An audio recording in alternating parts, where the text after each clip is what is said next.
IPSTC training targets the military, the police, and civilians. The civilian component is going to increase more and more. At the moment, a majority of our courses receive more military personnel, but we endeavor to increase the number of civilian trainees. IPSTC must continue to remain seized with the changing nature of conflict. As you are aware, conflict is very dynamic.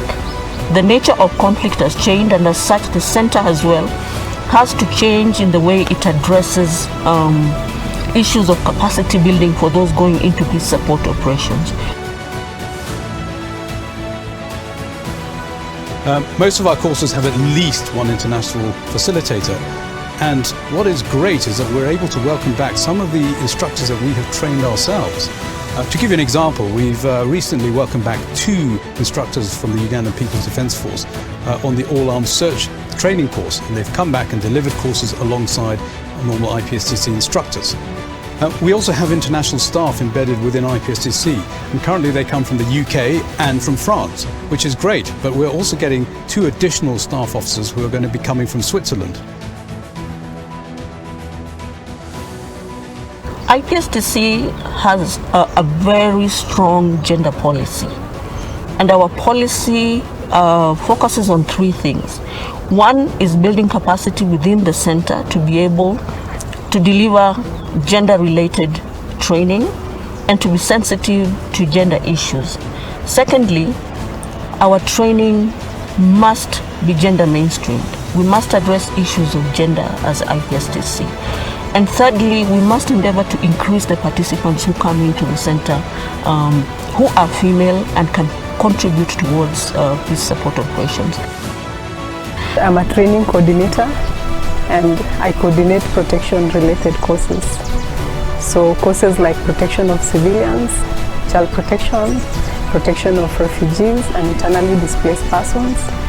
It's always a great joy to see peacekeeping personnel coming for trainings and getting equipped with the right knowledge, skills and attitude, so that they are able to also identify the threats, the risks that civilians face. We have fashioned our training to make sure that we prepare our personnel, both military, civilian and police, to handle such threats in an operational environment. So our trainings are mostly in disaster management, peace support operations, and counter IED, that is counter improvised explosive devices courses, as well as mine action. Counter IED training is very important to any military and civilian, all personnel that are involved in any operational environment, because the threat right now is not conventional. Yeah, it is asymmetric, and you encounter IED whether you are civilian, whether you are military, so it doesn't choose.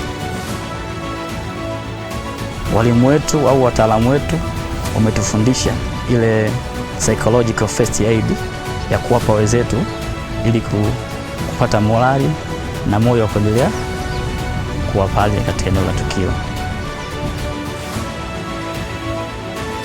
Research and experience from combat medical responders has shown that most of the battlefield fatalities are basically due to preventable causes.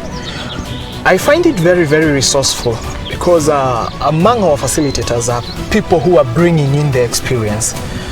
The course has 4 teams, 1 team from Kenya and another team, a mixture of Kenyans and special forces, and 2 teams from Uganda. We have also some trainers from UPDF who have also vast experience in Somalia, some Eritrea, so they share their experiences. You could see from the work that IPSTC has done over the years that they have built capacity of thousands of military personnel, thousands of police personnel, and thousands of civilian personnel. The civilian foundation course was introduced to give capacity to civilians who are likely to be deployed to the African missions. Now the practical part of the course was the most interesting one. Was when you go to IPSTC, the Humanitarian Peace Support School in Embakasi. There you have a model village. It is well structured in the sense that it is like a real village in a real area of operation where you have conflicts and you have peace support operation mission there. PSRD actually is the platform through which the IPSTC is able to have its linkages with institutions in the academia, with international organizations, UNDP, governments like the government of Japan, other NGOs to include the Save the Children Fund, amongst others. Our library is open and it's online, and our research is not just for our own consumption or the participants who physically come here. It's available to all interested stakeholders, partners, and others. The IPSTC is a significant force enabler for any peace support operation, not for the region, but globally. And it has cut itself an impressive brand, which I wish will be maintained into the future. Its value is great for the United Nations agenda of maintaining international peace and security.